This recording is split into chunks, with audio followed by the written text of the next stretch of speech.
We've got this week's top 10 fantasy baseball ads coming up next on Beat the Odds. Don't go anywhere. Hello, sports fans. Welcome back to another episode of Beat the Odds. We're going to do the top 10 ads for Week 13 in fantasy baseball. If you like this type of content, be sure to like the video, subscribe to the channel, and ring that notification bell so that way you'll be notified whenever we drop an episode. Let's not waste time. We're going to dive right into number 10, Julio Teheran, 49% owned. Last week he had 5 innings pitched, 3 strikeouts, no earned runs, 1.2 whip. He's been quietly going about his business in the Milwaukee rotation. He pitched very well against top offensive teams in his last 5 or 6 starts. Arizona and Toronto kind of mixed in there. Kind of makes me think that his hot start is sustainable. Now, when you're picking up Teheran, just note that you're not getting him for strikeouts. He's going to be a pitcher that's going to help you out with ratios, so with its inning pitched and ERA. And of course, he's going to have a chance at a few wins in that rotation. Let's go to number 9. We got Adbert Alzolay, 36% owned, 1 inning pitched here last week, 1 strikeout, no earned runs, no whip. He hasn't allowed a run since May 21st. The club has been blowing out teams of late, so that hasn't been giving Alzolay a whole lot of save chances, but he's certainly the Cubs stopper, and he's currently available in 2/3 of leagues. That will change dramatically once the Cubs start to get into closer games.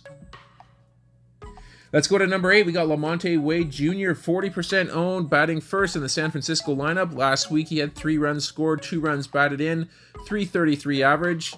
There aren't a whole lot of players in the majors that could be more underrated than Lamonte Wade Jr.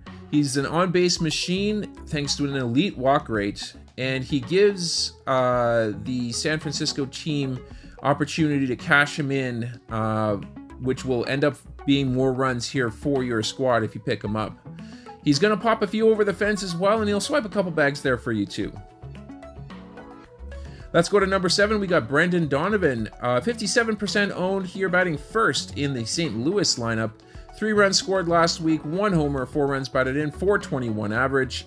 Flexibility is a huge component of fantasy baseball, and having the positional versatility that Donovan presents here sometimes can even overshadow a small drop in offensive stats. He's been a very popular pickup right now, just like he was at the start of the season. While Donovan is swinging the bat well, he is going to be an asset here for your squad. And of course, he is also back at the top of the St. Louis lineup. Let's go to number 6. We got Michael Garcia, 35% owned, batting 5th in the lineup in Kansas City. Last week he had 7 runs scored, 1 homer, 3 runs batted in, 4 stolen bases, .407 average. He has been flying under the radar in Kansas City up until the point where he stole 3 bags in a game on Thursday.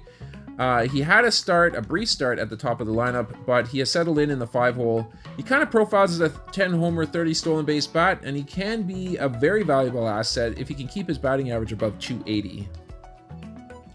At number 5, we got Brian Bayo, 50% owned, 13.2 innings pitched here last week, 2 wins, 13 strikeouts, 1.32 ERA, 1.02 whip.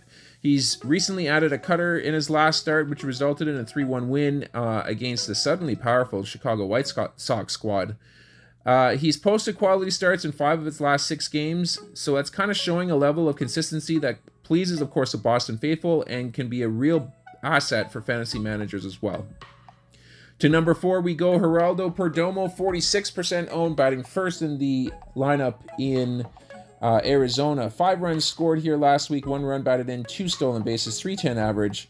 Perdomo, kind of like Lamonte Wade Jr. Listed above, he makes this list primarily because he's skilled at getting on base. But unlike Wade Jr., Perdomo is currently on a top 5 offensive team in Arizona, and he's also not platooning, which is why I placed Perdomo a little bit higher on this list.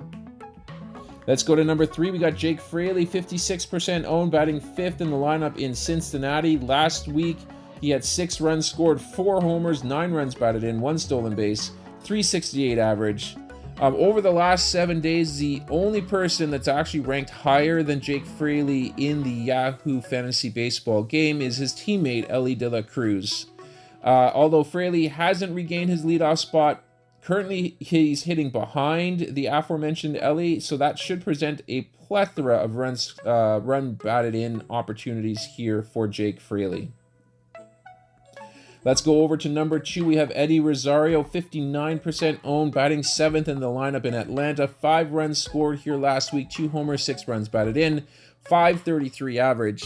This Atlanta lineup is absolutely ridiculous. The way that this team is hitting, if there's any piece of this lineup that is currently on the waiver wire, you must act accordingly.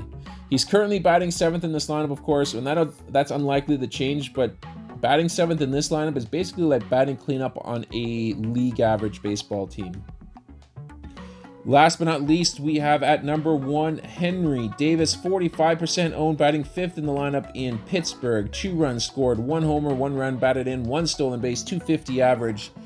Davis is going to be getting a lot of playing time out in the outfield, of course, and that's going to give him that outfield eligibility here anytime soon. Of course, that's going to make him more desirable because you can plug him in different spots in your lineup.